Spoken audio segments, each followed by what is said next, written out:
Bonjour, je suis Myriam Ouellette, fondatrice et PDG d'O-Stratégie. On est une firme de conseil stratégique établie à Moncton depuis 2019. Nous avons accompagné le CENB, la RD, dans une tournée d'animation auprès des membres. L'objectif était d'écouter ce que les gens vivent sur le terrain, leurs préoccupations, leurs besoins, leurs idées et leurs espoirs pour l'avenir. Les rencontres ont permis de faire ressortir 10 préoccupations prioritaires et on nous a demandé de vous les présenter. Alors, je vais vous les présenter rapidement en ajoutant quelques exemples par région pour vous donner un petit peu plus de contexte. Alors, la première préoccupation, c'est le manque de la main-d'œuvre qualifiée, bilingue et spécialisée. Ce qui ressort du rapport, c'est que l'enjeu prend des formes vraiment différentes par région. À Edmundston, par exemple, la restauration et le tourisme sont particulièrement touchés. Ce sont souvent les personnes sur le plancher, dans les restaurants ou des commerces qui deviennent les premiers contacts avec les visiteurs. Mais à Dieppe, par exemple, l'enjeu est plus lié à la croissance rapide. Les entreprises ont besoin de talent, mais elles ont aussi besoin de temps et de capacité pour les encadrer. La relève entrepreneuriale et le reprenariat, c'est la deuxième préoccupation. Dans les échanges, plusieurs personnes ont nommé le risque de perdre des entreprises locales, simplement parce qu'il n'y a personne à les reprendre.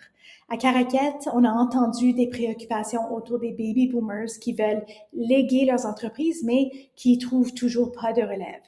C'est pas juste une question d'entrepreneuriat, mais c'est aussi une question de garder l'expertise, les emplois et la propriété locale dans les régions. L'exode des jeunes et la rétention des talents, bien sûr. Les membres ont beaucoup parlé du besoin de créer des conditions pour que les jeunes puissent rester, revenir, travailler ou entreprendre dans leur région.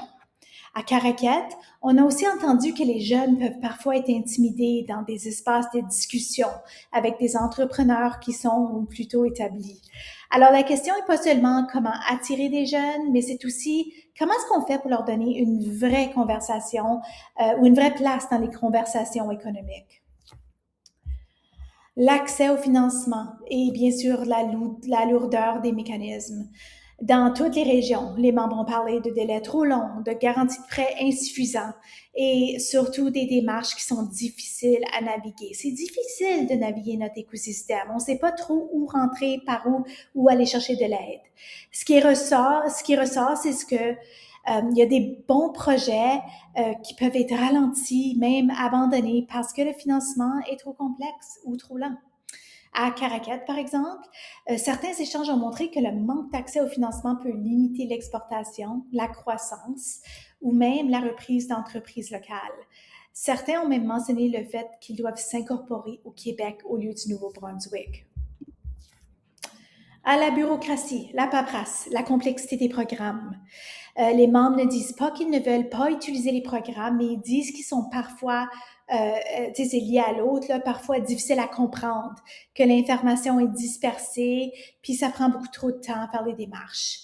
C'est ici qu'il y a une occasion vraiment importante pour le CNBRD. Les membres voient qu'ils peuvent leur aider à mieux naviguer l'écosystème, à comprendre les options et savoir par qui et où se tourner. Le manque de visibilité et de connaissance des services du CNBRD. C'est clair, dans certaines régions, on ne sait juste pas que les services existent, que les programmes, les occasions sont disponibles. À Fredericton, par exemple, des personnes ont dit avoir apprécié que le CNB et l'RD sont venus sur place parce que ça rendait l'organisation plus visible, plus concrète. Alors, il y a déjà une valeur perçue, mais les défis maintenant, c'est de rendre cette valeur plus claire et plus facile d'accès. La septième préoccupation, c'est le besoin de réseautage utile, sectoriel et orienté vers l'action. Alors, ce que les membres demandent, c'est pas les traditionnels 5 à 7. On veut trouver des occasions où on peut vraiment régler nos problèmes d'affaires, où on peut trouver des partenaires, partager les enjeux communs. À Fredericton, par exemple, on a entendu le besoin d'un espace pour les entreprises francophones parce qu'il n'y en a pas vraiment. À Edmundston et même à Dieppe et je pense même à Caraquette, on a même mentionné le fait qu'on a voulu voir les déjeuners causeries revenir avec des partenariats plus solides, par exemple, avec les chambres de commerce. La diversification économique et le tourisme. Alors ici, on parle de besoin de diversifier les marchés, les secteurs, les types d'entreprises. À Edmundston, par exemple, on a noté qu'il y avait beaucoup trop de restaurants de pizza. Alors, il faut multiplier les mêmes types, il faut pas multiplier les mêmes types d'entreprises. Il faut focaliser le tourisme à Edmundston. À Fredericton, il faut moins dépendre des États-Unis, développer des marchés internationaux. À Caraquette, on a entendu encore le tourisme et aussi le développement international. L'innovation, l'intelligence artificielle, la productivité. Alors, bien sûr, l'IA est revenue souvent, mais pas seulement comme une bonne opportunité, c'est aussi venu comme une insécurité, une question d'éthique. Alors, comment est-ce qu'on garde un jugement humain au centre? À Dieppe, l'IA a été nommée comme favorable et comme un risque. Ça montre qu'il y a un besoin d'accompagnement très concret. On a eu cette demande-là. Surtout les PME qui veulent avancer et qui risquent de ne pas avancer assez vite, mais ils ne savent pas trop comment y aller et puis comment regarder ça éthique.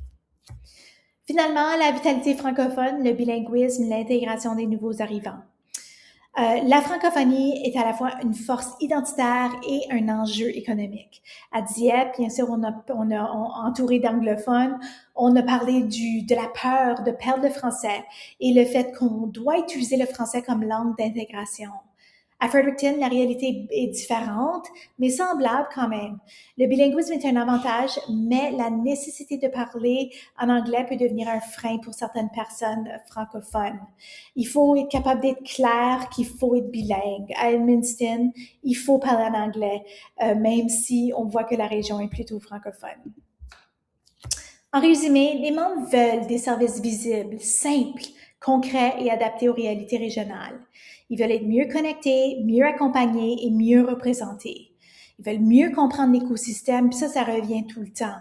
Où est-ce qu'on va? Où est-ce qu'on va pour le financement? C'est quoi les services qui sont disponibles pour moi? Dans quelle langue? Et puis pour quels besoins? Alors, les 10 préoccupations vous donnent une bonne base très utile pour orienter les prochaines actions du CNB et l'arrêté.